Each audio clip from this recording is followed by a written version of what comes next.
Good morning, welcome back to my channel GS world group Sandesh. आज हम लोग 27 मई के करंट अफेयर से कुछ महत्वपूर्ण प्रश्नों की व्याख्या करेंगे। हाल ही में किस देश द्वारा समुद्र में 3 बैलिस्टिक मिसाइलों का परीक्षण किया गया है? तो उत्तर कोरिया है। हाल ही में क्वाड का शिखर सम्मेलन टोक्यो में हुआ और जैसे ही जो बाइडेन अमेरिका पहुंचे रास्ते में ही थे तब तक उत्तर कोरिया ने 3 बैलिस्टिक मिसाइलों का परीक्षण कर दिया, जिसमें एक ICBM है, अंतर महाद्वीपीय बैलिस्टिक मिसाइल। कौन? अंतर महाद्वीपीय बैलिस्टिक मिसाइल। अब उत्तर कोरिया के बारे में हम लोग जान लेते हैं। ये 38 डिग्री पैरेलल लाइन, 38 डिग्री समानांतर रेखा, 38 डिग्री समानांतर रेखा द्वारा उत्तर कोरिया और दक्षिण कोरिया के बीच में है। किसके बीच? उत्तर कोरिया और दक्षिण कोरिया के बीच में है। और तुगेन और अमनोक नदी, तुगेन और अमनोक नदी उत्तर कोरिया और चीन के बीच सीमा बनाती है। कौन? उत्तर कोरिया और चीन के बीच सीमा बनाती है। 1910 ईस्वी में कोरियाई प्रायद्वीप पर, कब? 1910 ईस्वी में कोरियाई प्रायद्वीप पर जापान ने कब्जा कर लिया था। कोरियाई प्रायद्वीप पर किसका कब्जा था? जापान में, जापान का कब्जा था। लेकिन जब द्वितीय विश्व युद्ध में उनके पश्चात 1945 ईस्वी में जब जापान की पराजय हुई, उसके पश्चात सोवियत संघ और अमेरिका ने कोरिया प्रायद्वीप को 2 भागों में बांट दिया। एक कौन बना? उत्तर कोरिया, और एक बना दक्षिण कोरिया। जो दक्षिण कोरिया है उसका संरक्षण अमेरिका करता है और उत्तर कोरिया एक समाजवादी गणराज्य बना, उत्तर कोरियाई समाजवादी गणराज्य, उसका संरक्षण सोवियत संघ ने किया। और दोनों में 1950 से 53 के बीच में, कौन? उत्तर कोरिया और दक्षिण कोरिया के बीच में 1950 से 53 के बीच लड़ाइयाँ भी हुई, उत्तर कोरिया और दक्षिण कोरिया के बीच में। लेकिन आज तक दोनों एक नहीं हुए, न शांति समझौता हो सका। और प्रातःकालीन शांति की भूमि किसको कहा जाता है? कोरियाई प्रायद्वीप को कहा जाता है। प्रातःकालीन शांति की भूमि किसको कहा जाता है? कोरियाई प्रायद्वीप को कहा जाता है। प्रातःकालीन शांति की भूमि कोरियाई प्रायद्वीप को कहा जाता है। और उत्तर कोरिया का सबसे बड़ा शहर कौन सा है? उत्तर कोरिया का सबसे बड़ा शहर है प्योयांग। कौन है? प्योयांग है। उत्तर कोरिया का सबसे बड़ा शहर कौन है? प्योयांग है। आर्मी एविएशन कोर में लड़ाकू पायलट के रूप में शामिल होने वाली पहली महिला अधिकारी कौन बनी है? कैप्टन अभिलाष बराक। और कितने वर्ष की हैं? ये है 26 वर्ष की। और किस राज्य की रहने वाली हैं? हरियाणा की, हरियाणा की रहने वाली हैं। और आर्मी एविएशन कोर के बारे में जान लेते हैं। 1986 ईस्वी में आर्मी एविएशन कोर की स्थापना की गई थी। कब? आर्मी एविएशन कोर की स्थापना 1986 ईस्वी में की गई थी। और इसकी पहली तैनाती जो हुई थी श्रीलंका में इसकी तैनाती की गई थी। किसके खिलाफ? लिट्टे के खिलाफ। आपने वेल्यू पिल्लई प्रभाकरण का नाम सुना होगा, जो जाफना प्रायद्वीप में लड़ाई हुई थी श्रीलंका और लिट्टे के खिलाफ में। भारत ने 1988 में के आसपास शांति सेना भेजा था वहाँ पे। कैप्टन अभिलाष बराक पहली महिला लड़ाकू हेलीकॉप्टर पायलट हैं। एयरफोर्स और नेवी में तो महिला पायलट लड़ाकू पायलट थी ही, लेकिन पहली बार आर्मी के एविएशन कोर में पहली महिला लड़ाकू पायलट बनी है। और 2008 में OTA officer training academy Chennai से एक कमीशन प्राप्त है। कौन? Captain Abhilash Barack. एयरफोर्स में तो बहुत सारे पायलट हैं, भावना कंठ, अवनी चतुर्वेदी, ये सब बहुत सारे पायलट हैं यहाँ पे, मोहना सिंह जी तरवाल। लेकिन पहली बार कैप्टन अभिलाष बराक पहली महिला लड़ाकू हेलीकॉप्टर पायलट हैं। आज तक आर्मी के विंग में ऐसा नहीं था, एयरफोर्स नेवी में था, लेकिन पहली बार आर्मी में हुआ ऐसा। और इनके पिताजी भी जो थे वो कर्नल रैंक से रिटायर थे और ऑपरेशन मेघदूत में उन्होंने काम किया था। किसके? कैप्टन अभिलाष बराक का। BCCI ने हाल ही में किसे महिला T20 चैलेंज के लिए किसके साथ करार किया है? तो NFT पार्टनर से करार किया है। अब BCCI के बारे में हम लोग जान लेते हैं। Board of control for cricket in India, इसका मुख्यालय कहाँ है? मुंबई में। और स्थापना कब की गई थी? 1928 में। अध्यक्ष अभी कौन है? सौरव गांगुली। और BCCI सरकार द्वारा अंगीभूत नहीं है, एक निजी संस्थान है।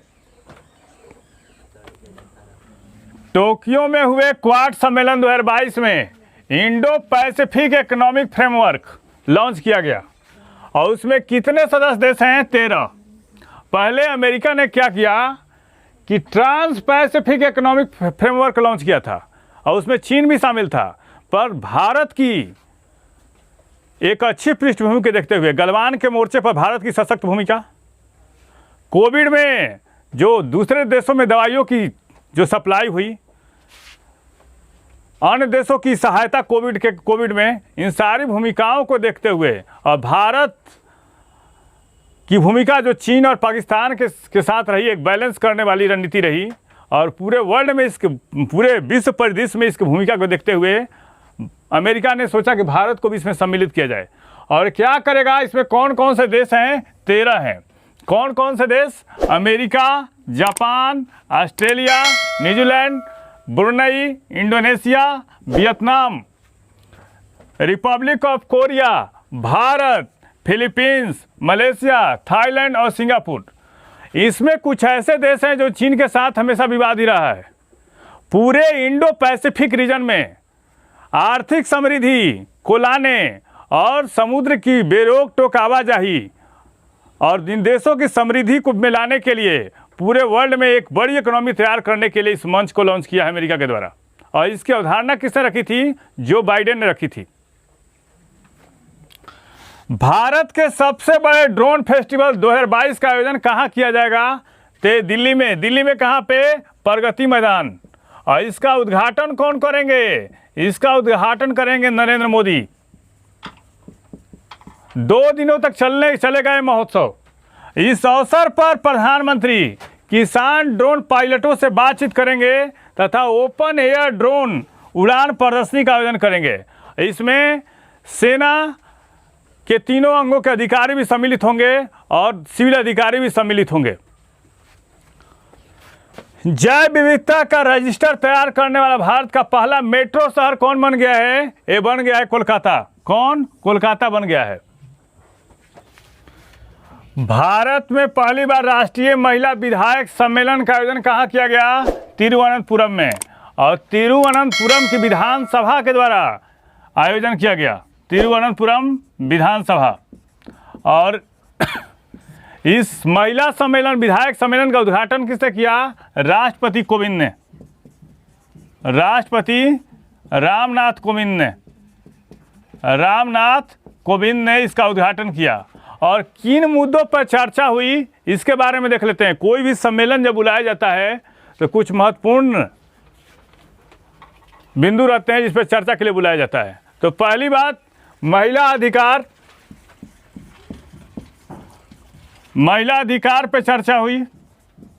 दूसरा, लैंगिक समानता, जो जेंडर गैप है पुरुषों और महिलाओं में, एक दूसरे के अनुकूल, एक दूसरे के कंपैरिजन जब किया जाता है तो महिलाओं को आज भी कम अधिकार है।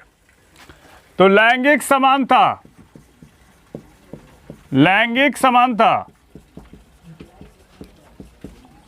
तीसरा, जो महत्वपूर्ण निकाय होते हैं, जो महत्वपूर्ण वैधानिक निकाय मतलब ये हुआ जैसे वित्त आयोग, जो महत्वपूर्ण आयोग होते हैं, जो संवैधानिक संस्थाएं होते हैं। वैधानिक निकाय में महिलाओं की भागीदारी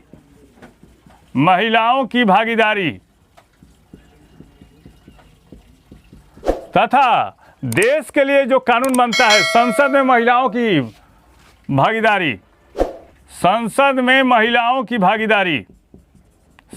में, विधानसभा में, पंचायतों में महिलाओं की भागीदारी के बारे में चर्चा हुई। महिलाओं की प्रतिनिधित्व और भागीदारी के बारे में चर्चा हुई इस सम्मेलन में। और पहली बार कहाँ आयोजित किया गया? तिरुवनंतपुरम की विधानसभा द्वारा। किस भारतीय मूल की राजनेता को लंदन परिषद में पहली दलित महिला मेयर बनी? तो भारतीय मूल की है मोहिंदर के मिधा। कौन? मोहिंदर के मिधा। मोहिंदर के मिधा लेबर पार्टी की नेता हैं। किस पार्टी का? लेबर पार्टी की नेता हैं। और मिधा को परिषद की बैठक वर्ष 2022-23 के लिए, कब? 22-23 के लिए, 22-23 से कार्यकाल के लिए चुना गया है। एक करंट अफेयर्स में पूछ सकता है कि लंदन परिषद में पहली भारतीय मूल की पहली दलित महिला मेयर कौन बनी? तो मोहिंदर के मिधा। हाल ही में किस राज्य सरकार ने पहली बार राष्ट्रीय उद्यान के भीतर स्थित एक गांव को सामुदायिक वन संसाधन अधिकारों की मान्यता दी है? तो ये छत्तीसगढ़ ने पहली बार ऐसा किया है। अब छत्तीसगढ़ के बारे में हम लोग जान लेते हैं। तो छत्तीसगढ़ राज्य का गठन हुआ था कब? 2000 में गठन हुआ था। और देश का कौनवा सबसे बड़ा राज्य है? देश का 9वां सबसे बड़ा राज्य है। 9वां सबसे बड़ा राज्य है छत्तीसगढ़। इस मुख्यमंत्री कौन है यहाँ के? मुख्यमंत्री है भूपेश बघेल। कौन है? भूपेश बघेल हैं। राज्यपाल कौन है छत्तीसगढ़ के? राज्यपाल हैं अनुसुईया उइके हैं। कौन? अनुसुईया उइके। अनुसुईया उइके। और यहाँ पे कौन कौन से राष्ट्रीय उद्यान हैं? तो गुरु घासीदास, इंद्रावती, कांगेर घाटी राष्ट्रीय उद्यान कहाँ है? छत्तीसगढ़ में। और छत्तीसगढ़ की राजधानी कहाँ है? यह है रायपुर। और छत्तीसगढ़ का हाई कोर्ट कहाँ है? छत्तीसगढ़ का हाई कोर्ट है बिलासपुर। कौन है? बिलासपुर। अब आप लोग कमेंट बॉक्स में बताइएगा कि छत्तीसगढ़ के पहले मुख्यमंत्री कौन थे। अगर हो सके तो ऐसे छत्तीसगढ़ के पहले मुख्यमंत्री कौन थे? ये थे अजीत जोगी। कौन थे? अजीत जोगी थे। नेशनल मिनरल कांग्रेस का आयोजन कहाँ किया गया? ये भुवनेश्वर में। और इसका उद्घाटन किसके द्वारा किया गया? इसका उद्घाटन किया गया अनिल कुमार जैन, जो खनन विभाग के सचिव हैं केंद्र में। अनिल कुमार जैन के द्वारा किया गया। किसके द्वारा? अनिल कुमार जैन के द्वारा किया गया। इस चैनल के माध्यम से सही विषयों का तथ्यपरक विश्लेषण किया जा रहा है। आप इस चैनल से जुड़िए, लाइक कीजिए, सब्सक्राइब कीजिए। Thank you.